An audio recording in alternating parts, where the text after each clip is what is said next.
nih kabarnya hari ini? Wah, luar biasa banget. Suaranya gak nyampe ke sini. Oh iya, Miss Velia baru ingat, kalian lagi di rumah kan?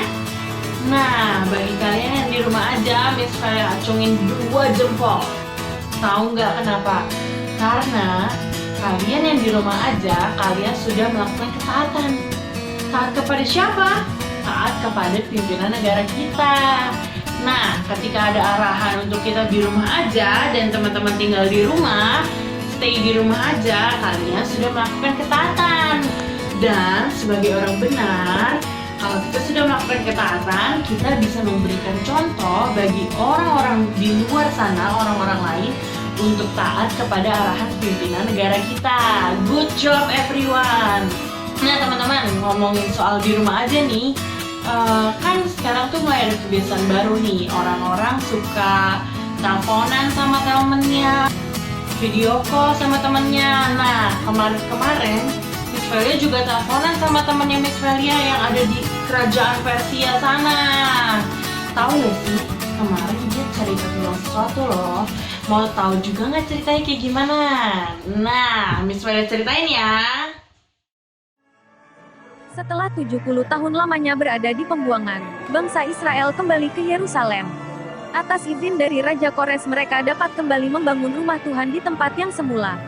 Setelah mendengar nubuatan dari Nabi Hagai dan Zaharia, mereka pun kembali melanjutkan pembangunan rumah Tuhan yang dipimpin oleh Zerubabel. Pada waktu itu, beginilah cara mereka membangun rumah Tuhan.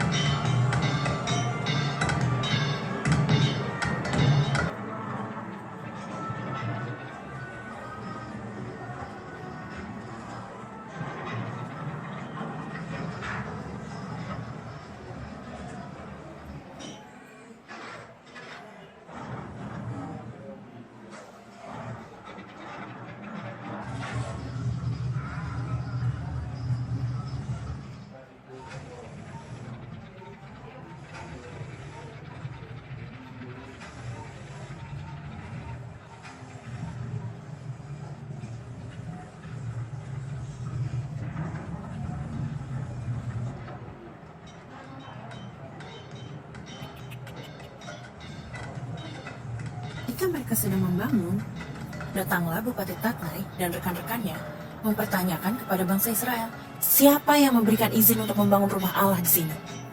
Mereka juga menanyakan dan mencatat nama-nama orang yang melakukan pembangunan.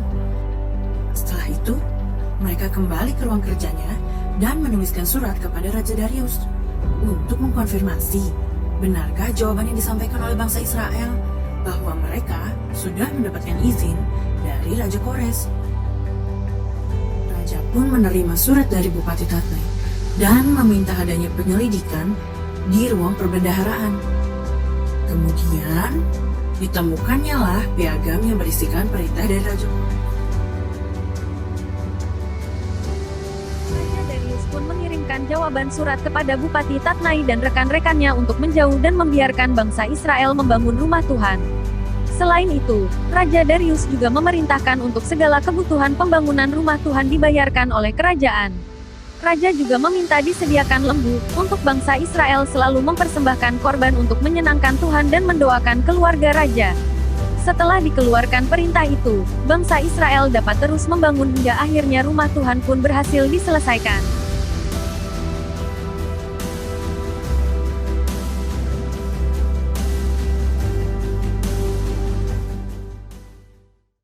Teman-teman, tadi udah denger kan ceritanya kayak gimana?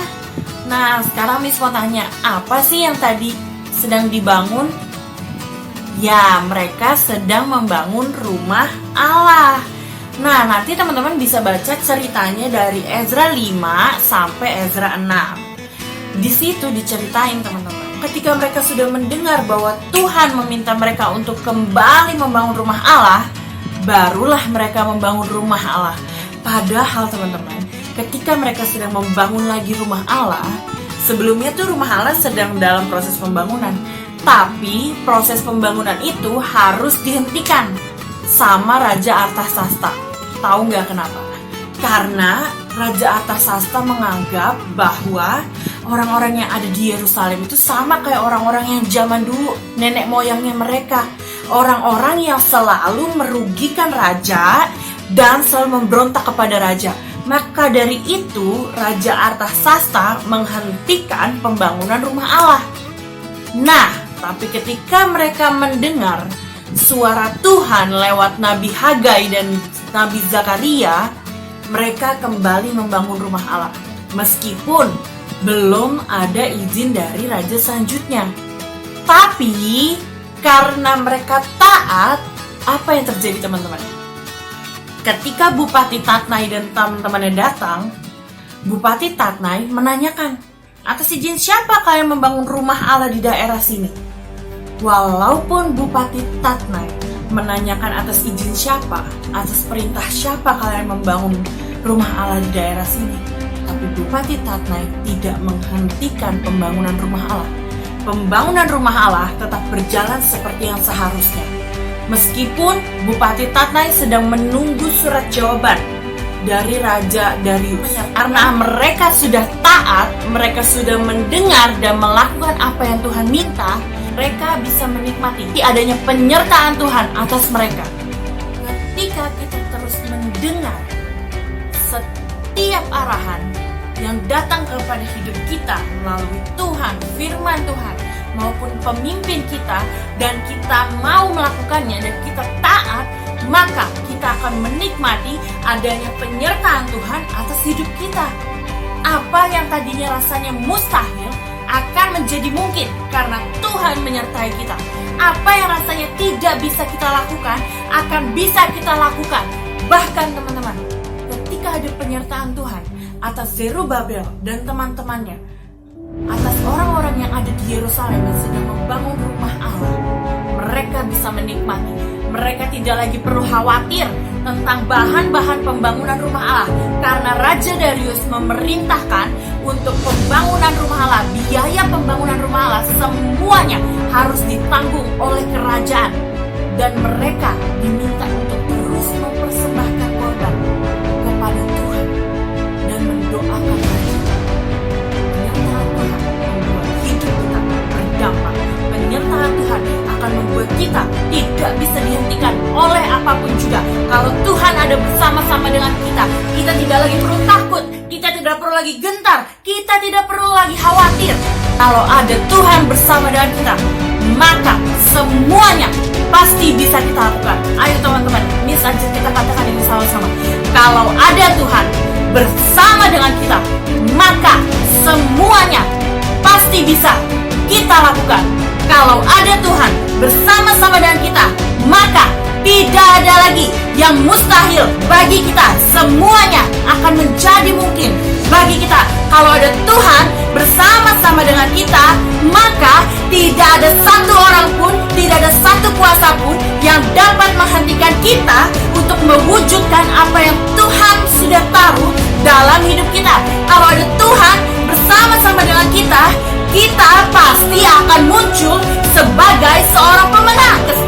Saat ini aku berdoa atas engkau dalam kehidupanmu sehari-hari. Engkau akan memiliki hati yang mendengar, ada telinga yang mendengar dan hati yang taat. Engkau akan selalu menikmati hidupmu, selalu disertai dengan Tuhan. Hidupmu selalu disertai Tuhan, dan engkau akan menikmati penyertaan Tuhan yang tidak akan pernah habis dalam hidupmu.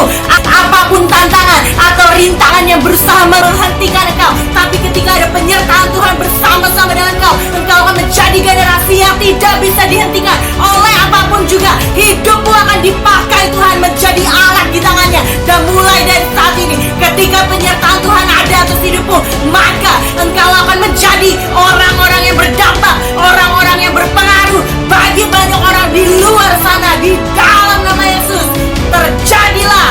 Amin. Nah teman-teman, sampai di sini aja. Kita sampai jumpa lagi di minggu depan.